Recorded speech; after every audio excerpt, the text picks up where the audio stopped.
السلام علیکم۔ سات راتیں قبر میں رہنے والے شخص نے گھر آتے ہی بیوی کے ساتھ ایسا کیا کیا کہ سن کر آپ کے ہوش اڑ جائیں؟ ہمارے ارد گرد بہت سے ایسے واقعات ہوتے ہیں جن کو سن کر ہم فوراً اپنے کانوں کو ہاتھ لگا لیتے ہیں، پر کبھی دوسروں کے تجربات سے سبق حاصل نہیں کرتے۔ یہ ایک انسانی فطرت ہے۔ جب تک خود ہمارے ساتھ وہ حادثہ نہ ہو ہم سبق حاصل نہیں کرتے اور تب تک دوسروں پر تنقید کرتے رہتے ہیں۔ میرا نام شمائل ہے، میرا تعلق اسلام آباد سے ہے۔ زندگی میں کسی غم کا گزر نہ تھا۔ مجموعی طور پر میری زندگی مجھ سے ملنے جلنے والوں کے لیے قابل رشک تھی، کیونکہ میں پڑھ لکھ بھی رہی تھی، حالانکہ میرا کوئی دلچسپی نہیں تھی، لیکن پھر بھی تھوڑا بہت پڑھ لکھ لیتی تھی اور ہمارا خاندان بھی اچھا خاصا تھا۔ میں جب دل کرتا کچھ بھی پہنتی اوڑھتی، کوئی بھی روک ٹوک نہیں تھی، اور جب میرے لیے سفیان کا رشتہ آیا تو مما نے دبی دبی آواز میں بابا سے اس پر مخالفت کی تھی۔ مما نے کہا، دور افتادہ سہولیات سے محروم قصبے میں کیسی رہ پائے گی؟ مگر میرے چہرے پر کھلتے گلابوں نے مما کی مخالفت کو ختم کر دیا تھا، کیونکہ سفیان کو دیکھتے ہی وہ میرے دل کو لگا تھا۔ وہ ایک خوبرو جوان تھا اور ہمارے خاندان میں سے بھی نہیں تھا۔ ہمارا خاندان جادو وغیرہ پر بہت بھروسہ رکھتا تھا، اس لیے بھی مجھے ان سے چڑ تھی، کیونکہ اب میں مزید ان میں نہیں جانا چاہتی تھی۔ پڑھائی وڑھائی کا مجھے خاص شوق نہیں تھا۔ جب سے سفیان سے منگنی ہوئی تھی، سفیان میرے بابا کے دوست کا بیٹا تھا جس کو اپنے بھائی کی شادی پر دیکھا تھا، اور تب سے دل ہی دل میں اس کو چاہنے لگی تھی، اور اب منگنی کے بعد کتابوں سے دل بالکل اچاٹ ہو گیا تھا۔ میں بی ایس سی کے سالانہ امتحان میں بڑی مشکل سے پاس ہوئی تھی۔ شادی کے بعد بیاہ کر ایک قصبے میں آ گئی تھی۔ کہتے ہیں نا، یک طرفہ محبت سے زندگی حسین نہیں ہوتی جب تک سامنے والا بھی آپ کو عزت اور پیار نہ دے۔ مجھے شادی سے لے کر اب تک سفیان نے پھوڑ کامچور بولا تھا۔ میں ایک بات بھول گئی تھی، محبت تو مجھے سفیان سے ہے جو اب میرا شوہر ہے، پر کیا اسے بھی مجھ سے محبت ہوگی؟ میں نے تب جلد بازی میں ہاں کر دی، پر شادی کے بعد ایسا لگ رہا تھا جیسے سفیان نے زبردستی مجھ سے شادی کی ہو۔ وہ مزاجن سخت گیر تھا، ہر معمولی اور چھوٹا سا کام بھی مجھے جوئی شیر لانے کے مترادف لگتا اور میں بے انتہا تھک جاتی۔ مجھے کام کرنے کی عادت نہیں تھی۔ گھر میں بھی پہلے آپا اور پھر بھابیاں آ چکی تھیں، میں سب کی لاڈلی تھی، کبھی اٹھ کر پانی تک نہیں پیا تھا، پر شادی جیسی ذمہ داری کو اٹھانے میں مجھے وقت لگ رہا تھا۔ شروع میں غصے کو سفیان کی عادت سمجھ کر نظر انداز کرتی رہی، کبھی سنجیدگی سے اس کی باتوں پر خاطر میں نہیں لائی تھی، پر جس دن اس نے مجھے صرف اس لیے تھپڑ مارا کہ مجھے اس کی آواز سنائی نہیں دی تھی، اتنی سی بات پر اس نے مجھے تھپڑ مار دیا تھا۔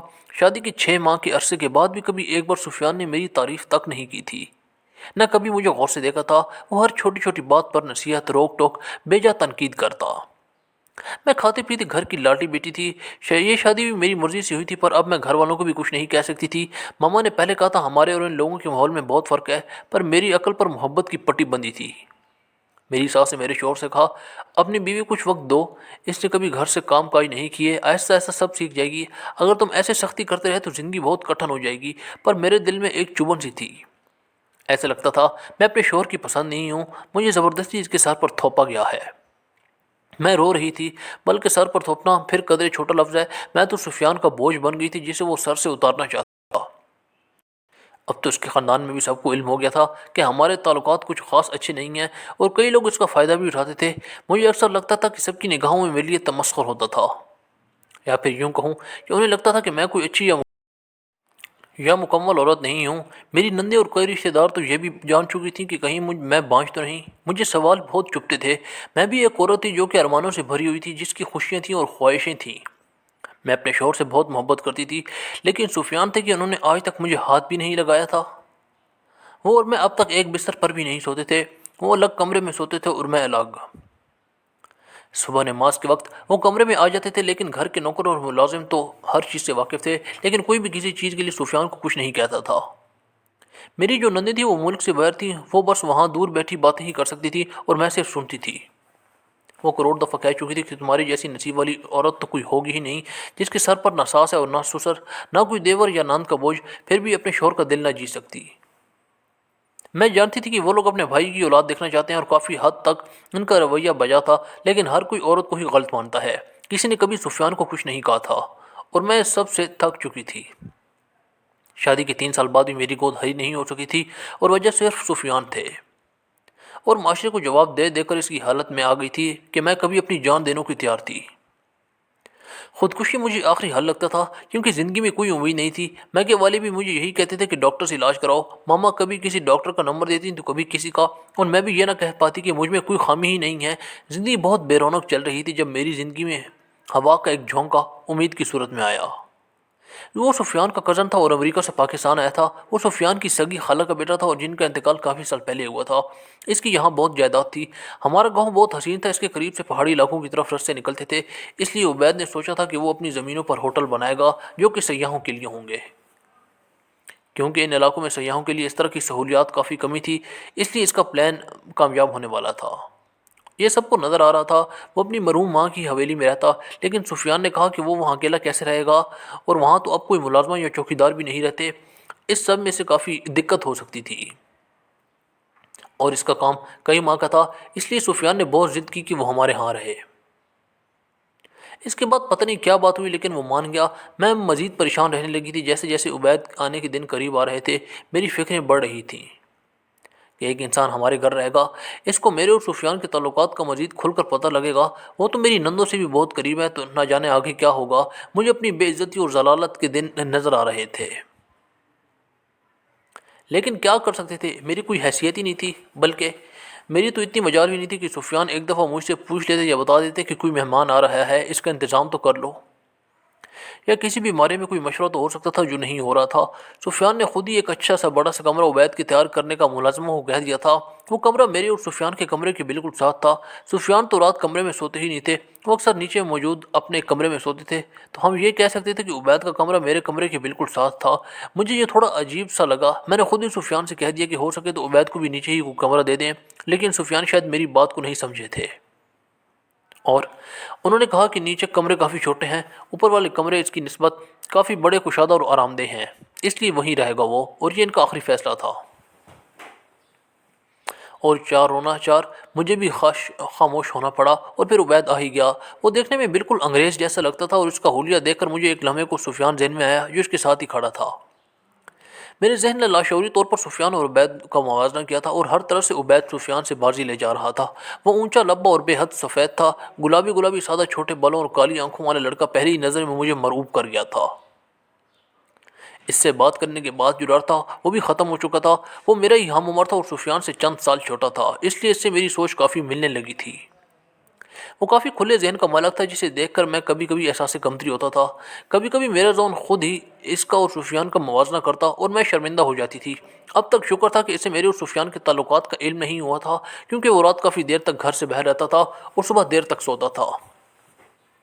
اس وجہ سے ہمارا پردہ قائم تھا، اور راز اب تک راز ہی تھا۔ اس سے آئے 2 ہفتے ہو چکے تھے، اور اس کی روٹین میں کافی مطمئن تھی، کیونکہ دن بھر تو سفیان گھر نہیں ہوتے تھے، اس وجہ سے وہ اب تک میرے ساتھ ان کا رویہ نہیں دیکھ سکا تھا۔ مزید 1 ہفتہ گزر گیا اور تب وہ ہوا جو نہیں ہونا چاہیے تھا۔ میں بہت پریشان تھی، کیونکہ میرا احساس کمتری اور ڈپریشن بڑھتا ہی جا رہا تھا، اور اس دوران عبید کو بھی میرے اور سفیان کے تعلقات کا علم ہو گیا تھا۔ اس دن وہ کافی جلدی آ گیا تھا۔ میں نے سوچا کہ شاید وہ اپنے کمرے میں چلا جائے گا، لیکن وہ لاؤنج میں بیٹھا ٹی وی دیکھتا رہا۔ میں نے بہت کوشش کی کہ میں اسے اٹھاؤں، لیکن وہ نہ ہلا۔ سفیان کو تو کسی قسم کی بھی شرم لحاظ نہیں تھا، نہ اسے کوئی پرواہ تھی کہ رشتہ کسی کے سامنے کھل جائے گا۔ وہ اپنے ٹائم پر اٹھا اور نیچے والے کمرے میں جا کر سو گیا۔ میں بھی اپنے کمرے میں تھی، اور پھر سو وہی تو تب عبید بھی جاگ رہا تھا اور مووی دیکھ رہا تھا۔ اس کے سامنے تھا کہ کیسے سفیان الگ سویا تھا۔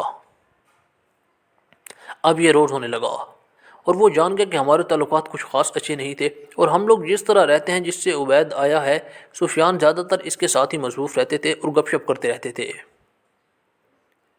اسی وجہ سے اب تک انہوں نے اس کے سامنے نہ مجھے ڈانٹا اور نہ ہی مارا تھا۔ یہ بھرم اب تک قائم تھا، لیکن یہ بھی جلدی ٹوٹنے والا تھا۔ ایک دن میں کچن میں تھی جب ماما کو فون آ گیا۔ اس دوران میں بھول گئی اور مجھ سے کھانے میں 2 دفعہ نمک ڈل گیا۔ ماما کافی پریشان تھی، کیونکہ بابا کی صحت بگڑ رہی تھی اور انہیں دل کی بیماریاں لگ چکی تھیں۔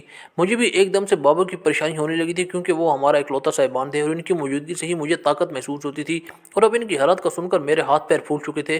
میرا دل کر رہا تھا کہ میں اڑ کر ان کے پاس پہنچ جاؤں، لیکن میں جانتی تھی کہ سفیان مجھے کسی صورت اجازت نہیں دیں گے، اور نہ ہی وہ مجھے لے کر جائیں گے، کیونکہ وہ مجھے میکے بھی نہیں جانے دیتے تھے۔ اس دن ایسی پریشانی میرے سے سالن میں نمک زیادہ ہو گیا۔ رات کو جب سفیان اور عبید کھانا میں بیٹھے تو جیسے ہی پہلا نوالا سفیان نے لیا، انہوں نے مجھے آواز لگائی۔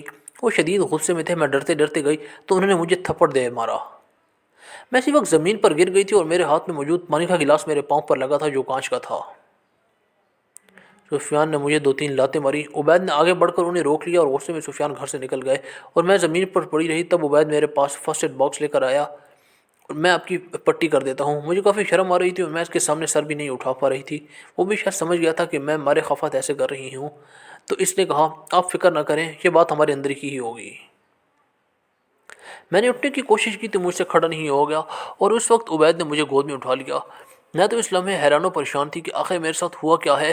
مجھے کوئی ہوش نہیں رہا تھا، اس لیے میں کسی قسم کی مخالفت نہ دکھا سکی۔ لیکن جیسے ہی اس نے مجھے میرے بستر پہ لٹایا، مجھے ہوش آیا تھا اور میں اپنے خیالوں کی دنیا سے باہر آئی تھی۔ میں نے جلدی سے خود پر سے اس کا ہاتھ جھٹکا۔ یہ کسی بھی مرد کا مجھ کو محسوس ہونے والا پہلا لمس تھا، اس لیے میں اس کیفیت سے باہر نہیں آ پا رہی تھی۔ عبید نے میرا باؤں پکڑا اور میری مرہم پٹی اپنے ہاتھوں سے کی۔ مجھے دوسرے ہی لمحے سفیان یاد آیا، جو میرے سے اپنے پیر صاف کرواتا تھا اور دبوتا تھا، لیکن اس نے کبھی میرے پاؤں کو نہیں چھوا تھا۔ ایک مرتبہ میرے پاؤں میں موچ آ گئی تھی تو اس نے مروتا بھی دیکھنے کے لیے میرے پاؤں کو نہیں چھوا تھا۔ اس کی شان کے خلاف تھا یہ۔ وہ ایک مرد تھا اور میں ایک عورت۔ آج عبید کو ایسے دیکھ کر مجھے شدت سے کچھ محسوس ہوا تھا۔ عبید میری پٹی کر کے چلا گیا تھا اور میں ساری رات روتی رہی تھی۔ میں پہلے بھی سفیان کے مارنے پر روتی تھی، لیکن آج کا رونا تو پچھتاوے کا تھا کہ میری ماں نے مجھے کتنا منع کیا تھا۔ کاش میں صبر کر لیتی، یا کاش میں یہ فیصلہ نہ کرتی۔ عبید جیسا نہ سی، لیکن مجھے سفیان بھی تو نہ ملتا جس نے میری زندگی کو برباد کر دیا تھا، زندگی کے مقاصد چھین لیے تھے۔ اگلے روز میں اٹھی تو کافی دیر ہو چکی تھی۔ مجھے یکدم ڈر لگا کہ کہیں سفیان مجھے مارے نہ، کیونکہ میں نے اسے اب تک ناشتہ نہیں دیا تھا۔ وہ تو اب تک جا چکا ہوتا تھا۔ میں جلدی سے لنگڑاتی اٹھی تو کچن میں عبید کھڑا تھا۔ میں نے اسے سفیان کو پوچھا تو پتہ لگا کہ اس نے آج خود سفیان کو ناشتہ بنا کر دیا تھا تاکہ میں آرام کر سکوں۔ وہ میرا بے تحاشا خیال رکھتا تھا۔ تبھی ایک دن خبر آئی تھی کہ میرے ابا کا انتقال ہو گیا ہے۔ میں پھوٹ پھوٹ کر رونے لگی۔ سفیان مجھے عبید کے کہنے پر گھر لے گیا۔ ابا کی میت دیکھ کر میرا صبر جواب دے گیا تھا۔ ابا کو دفن کرتے ہی سفیان واپس گھر لے آیا۔ میں بہت اداس تھی اور ان دونوں بہت روتی رہتی تھی۔ تب مجھے عبید نے سہارا دیا اور ابا کا غلط کرنے میں میری مدد کی۔ میں جو اپنی زندگی سے تنگ آ چکی تھی، اب مجھے جینے کی امید ملنے لگی تھی۔ میرے اور عبید کے بیچ ایک ان کہا رشتہ بن چکا تھا۔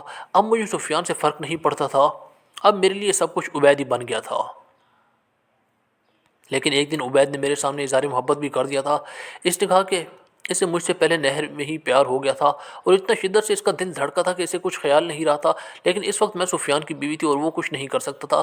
لیکن ایسا ایسا اسے کنارے رشتے کی سچائی کا پتہ لگا تھا، اور پھر اس کا دل میرے لیے مزید مائل ہونے لگا۔ شاید ترس تھا جو اسے مجھ پر آ رہا تھا، لیکن ایسا ایسا جب اسے پتہ لگا کہ سفیان کا مجھ سے سلوک بہت ہی ناروا تھا، تب اسے مجھ سے محبت ہو چکی تھی۔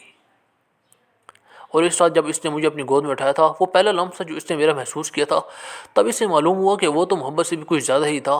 اس رات وہ بھی نہیں سویا تھا، اور اسی وجہ سے نہیں سویا تھا کیونکہ میں درد میں تھی۔ مجھے درد میں دیکھ کر اسے قابو نہیں ہوا تھا، اور تب سے اس نے میرے لیے کوششیں کرنا شروع کر دی تھی اور میرا سہارا بنا تھا۔ میں نے بھی اسے سب اعتراف کر لی کہ وہ اب میرا دل اور میری جان بن چکا ہے۔ لیکن ہم لوگ سفیان کو دھوکہ نہیں دے سکتے تھے۔ پر عبید نے کہا کہ جو سلوک سفیان میرے ساتھ کرتا ہے وہ بہت بڑی سزا کا حقدار ہے۔ لیکن کچھ وقت میں عبید اس سے طلاق کے پیپر سائن کروا لے گا اور پھر مجھے شادی کر کے ساتھ امریکہ لے جائے گا۔ میں بھی اب محبت کے خواب بننے لگی تھی، اور یہی محبت ہے جس نے مجھے مضبوط بنا دیا تھا۔ آگ عبید میری نندوں کے سامنے بھی میری جگہ مضبوط کر رہا تھا، اور وہ لوگ بھی کہری متعارف تھیں۔ سب کو اب سفیان کی برائیاں پتہ لگ رہی تھیں، بلکہ عبید پر تو بات بڑھا چڑھا کر بتاتا تھا۔ اتنے سالوں سے مجھ پر لگے سب داغ دھل چکے تھے، لیکن ایک سب کچھ بالکل غلط ہو گیا تھا، بلکہ وہ ہوا تھا جس کی توقع ہم نے کبھی نہیں کی تھی۔ اس دن میری طبیعت کچھ خراب تھی۔ سفیان گھر سے باہر گیا تھا اور اس نے اگلے دن آنا تھا۔ میں نے سب نوکروں کو چھٹی دے دی تھی، اور میں اور عبید کافی سارا وقت گزارنا چاہتے تھے۔ موسم بھی خراب تھا، اس لیے ہمیں اس چیز کا اطمینان تھا کہ سفیان ابھی نہیں آئے گا۔ لیکن قدرت کو شاید کچھ اور ہی منظور تھا۔ سفیان گھر آ گیا، اور اس نے جیسے ہی کمرے میں قدم رکھا وہ رک گیا، کیونکہ کمرے میں عبید اور میں بہت بری حالت میں موجود تھے۔ وہ تو وہیں ٹھٹک گیا تھا۔ اس کی آنکھوں میں خون اتر آیا۔ اس نے مجھے پکڑا اور گھسیٹتا ہوا باہر لے آیا۔ تب تک عبید بھی کپڑے پہن کر آ چکا تھا، اور ابھی سفیان مجھے مارنے ہی والا تھا کہ ایک زوردار آواز آئی۔ میں نے آنکھیں کھول کر دیکھا تو میں حیران رہ گئی، کیونکہ سفیان کے سر سے خون نکل رہا تھا۔ عبید نے اس کے سر پر گلدان مارا تھا، اور کچھ ہی لمحوں میں سفیان کا وجود بے جان ہو گیا۔ ہمارے ہاتھ پاؤں پھول گئے تھے۔ تب عبید نے کہا کہ وہ اس کی لاش ٹھکانے لگا دے گا، لیکن جب وہ لاش پھینکنے گیا تو پولیس گشت پر تھی، اس لیے وہ ایک کھڈے میں لاش پھینک آیا۔ بالکل اسی رات جب وہ گھر آئے تو میں رو رہی تھی۔ اس نے مجھے کہا تم پریشان نہ ہو، سب کچھ ٹھیک ہو جائے گا۔ وہ نہیں چاہتا تھا کہ میں پریشان ہوں، کیونکہ میں اس کے بچے کی ماں بننے والی تھی۔ وہ کہتے لیے وہ کچن میں پانی لینے گیا تو کچھ دیر بعد چیخوں کی آواز آئی، تو میرے پیروں تلے سے زمین نکل گئی، کیونکہ وہاں تو آگ تھی اور عبید اس آگ میں جل رہا تھا۔